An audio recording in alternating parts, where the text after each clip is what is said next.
radio waxa ugu effectivesan ama ugu waxtaroon ee ay dawladdu wax ku gaarsiin karto dadkeeda iyo shacbigeeda iyo dunida kalena uga warrami karto waxa ay qabsatay iyo waxa ay gaadhay iyo waxa ay tarasatay maanta noogu haray idaacad wanaagsan aad u dhageysanay aad iyo aad oo dadkii barbaro ku istirxay idaacadda war idaacadda ma dhageysatay war idaacadda ma maqashay qof kastoo bini aadan inuu riyooda waa sax qof kastoo bini aadan inuu qorshe iyo maxaan ku raahdaa vision uu yeesho waa sax laakiin waxa muhiimku waxa weeye inaad ka madha dhaliso ugu hambalyeynaya dawladda xukuumadda Soomaaliland horumarka ay ka sameysay dhinaca warbaahinta haday noqoto TV-da haday noqoto idaacadda ingiriisku markii BBC uu ka dul furay oo loo legtay oo dabeedna wuxuu noqday relay station siidaysa warka BBC-da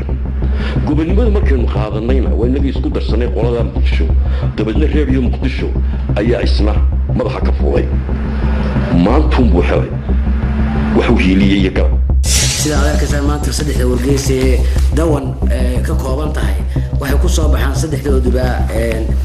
iyagoo mid walba soo baxaan oo kala taas wax qabadkayga qaybtii ugu horeysay oo bilowday ahayd madaxweyne Axmed Maxamed Maxamuud Siilaanyo iyo xukuumaddiisa xisbiga kulmiye siyaasadda warbaahinta qaranka ayaa waxay ahayd ku hogaaminayay in warbaahinta qaranku ay gudato waajibka qaran ay ku suntan tahay waxa kamid ah goob kasta oo qof muwaadin oo reer Soomaaliland joogo in televisionku warkiisa iyo barnaamijkiisa uu ku fidiyo gaarsiyo gudaha iyo dibadba wakaaladda wararka waxay markii hore u taagan tahay baahinta wararka guud ee dalka gaar ahaan